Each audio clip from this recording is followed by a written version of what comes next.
ഈ നേതാവ് എന്നുള്ള പ്രയോഗം കൂടിക്കൂടി വരുന്നൊരു കാലമാണ്. സ്വഹാബത്തും നബിതങ്ങൾ ഇങ്ങനെ ഇരിക്കുന്ന സമയത്ത് ഒരാടിനെ പാചകം ചെയ്യാൻ വേണ്ടി കൊണ്ടുവരുന്നുണ്ട്. അപ്പോൾ ഓരോരുത്തർ ഓരോ ഡ്യൂട്ടി ഏറ്റെടുത്തു. തങ്ങൾ പറഞ്ഞു, ഞാൻ വിറക് ശേഖരിച്ചു കൊണ്ടുവരാം. സ്വഹാബത്ത് പറഞ്ഞു, തങ്ങൾ ഇവിടെ ഇരുന്നാൽ മതി, ഞങ്ങളെല്ലാം ചെയ്ത് റെഡിയാക്കിക്കോളാം.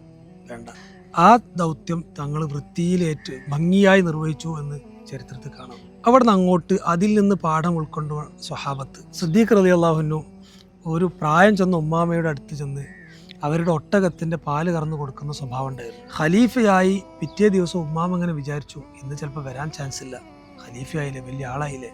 പക്ഷേ പതിവ് പോലെ അന്നും സിദ്ദീഖ് റളിയല്ലാഹു അൻഹു വന്നു ആ സഹായം ചെയ്തു കൊടുത്തു എന്ന് കാണാം. ഉമർ റളിയല്ലാഹു അൻഹു പാതിരാത്രിയിൽ ഇങ്ങനെ ചുറ്റി സഞ്ചരിക്കാറുള്ളത് നമുക്കൊക്കെ അറിയുന്ന സംഭവമാണ്.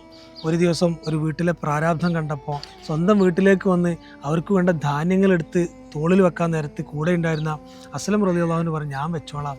അപ്പോൾ പറഞ്ഞു, ഇതെൻ്റെ ഡ്യൂട്ടിയാണ്, ഞാൻ ചെയ്തോളൂ.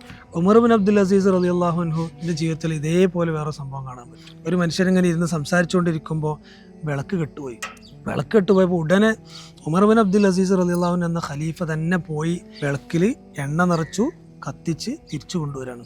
ഇത് ഞാൻ ചെയ്തോളായിരുന്നല്ലോ എന്ന് അദ്ദേഹം പറഞ്ഞപ്പോൾ ഈ വിളക്ക് കത്തിക്കാൻ പോകുന്ന ഉമറും വിളക്ക് കത്തിച്ചതിൻ്റെ മുന്നുള്ള ഉമറും കത്തിച്ച് കൊണ്ടുവരുമ്പോഴുള്ള ഉമറും ഒരേ ഉമറാണ്. പ്രത്യേകിച്ച് വ്യത്യാസങ്ങളൊന്നുമില്ല. ഇത് ജീവിതത്തിലെ എല്ലാവരും പഠിക്കേണ്ട ഒരു പാഠമാണ്. നമ്മൾ ഏതെങ്കിലും ഒരു തലത്തിൽ അല്ലെങ്കിൽ മറ്റൊരു തലത്തിൽ നമ്മൾ എവിടെയെങ്കിലുമൊക്കെ മേലെ താഴെ എന്ന ഒരു സോഷ്യൽ സംവിധാനത്തിൻ്റെ ഭാഗമായിരിക്കും നമ്മൾ. അവിടെ ഒരിക്കലും മനുഷ്യന്മാരെ ഒരേപോലെ കാണാൻ പറ്റാതെ പോയാൽ നമ്മൾ തീർത്തും പരാജയമാണ്. വിനയമെന്ന് നമുക്കതിനെ പറയാം.